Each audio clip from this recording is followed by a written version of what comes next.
نامەیەکم پێگەیشت لە قیادەی قەسەد هەسەدەوە قەسەد بەڵێ ینی هەسەدە بەڵێ ینی لە قیادەی هەسەدەوە نامە گەیشت بە جەنابەت باشە مەزڵوم عەبدی نا ئەوەی کە دووزە لە ئەوەی کە مەسئولی ئیتیصالات دوو کەس تەوقیعیان کرد بوو ئیسەکێ ناوەکەیە بەس تقریبا ئەتوانم بڵێم لێپرسرا و ڕێپرساوی دووهەم مەرتەبەی دووهەم دوای جەنابی کاک مەزڵوم کە ئێمە داواکەین لە جەنابەت کە پرۆفسۆر قەرەداخی کە مەرجێعێکی ئیسلامی و کوردیشی کە یارمەتی دەربێت بۆ سوڵح ئەمە نوێیە ئێمەش وەڵاماندایەوە لە ڕێگەی برایەکی زۆر خۆشەویست و وەسیط بەس نامەکە نووسراوە ئەوە نەبێت شەفاوی بێت مباشرەتەن ئێمە پەیوەندیمان کرد لەگەڵ قیادەی تازەی سووریا وتمان ئەلحەمدوللا ئێمە هاوکارین و هەر شتێکیش پێویست بوو بۆ مفاوەزات و بۆ ئەمانە ئێمە مستعید و لەگەڵی شاناباسمان کرد و تەشجیعمان زۆر کردن کە سوڵحکردن لەگەڵ گەلی کورد و ممثلی گەلی کووردا شتێکی مەطلوبە و بالمناسبە حتا ینی شتەکەوات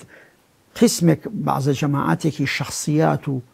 پیاوە ماقولەکانی کورد کە من علاقەم هەیە لەگەڵیانە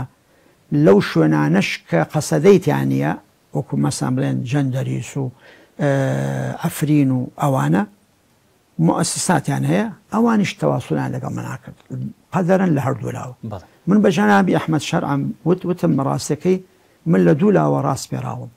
ڕاست لە لایەکی ئەوانە و لایەکی پیاماقوڵانی گەلی کورد و مسلمان و علەماکانیان حەزەکەم ئەم شتەیە وەکو عێراقی لێنێت ئەم مشکلەیە هیچ لە مەسلحەتی هێنیە بە شتێکی ڕێوپێک جێبەجێ بکرێ ناحیەی ئیسلامی خۆت ئەزانی زبان شتێکی مەشروعە مافی سیاسی حەقێکی مەشروعە زۆر قسەمان کرد لەو شتانەوە ئەلحەمدوللا وتیان ئێمە تەواسوڵمان هەیە ئەمە قسەی مەکتەبی ئەوان بوو و ئینشاء الله ئەمەلیشمان وایە بگەینە نەتیجە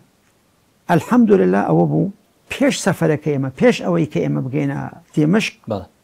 بە ڕۆژێ بە دوو ڕۆژ تەوقیع ئیتیفاقیان کرد ئێمە پیرۆزباییمان لێ کرد لە جەنابی ئەحمەد شا وتم زۆر شتێکی بەگناوی ئیتیحادەوە لەگەڵ وەفدی ئیتیحاد کە ئەمە شتێکی زۆر زۆر پیرۆزە کە ئێوە ئیتیفاقتان کردو ئەمە لە مەسلحەتی سووریایە لە مەسلحەتی ئیسلامە لە مەسلحەتی کوردایە لە مەسلحەتی ئینسانیەتیشایە بەڕاستەکەی زۆر تەژیعمان کرد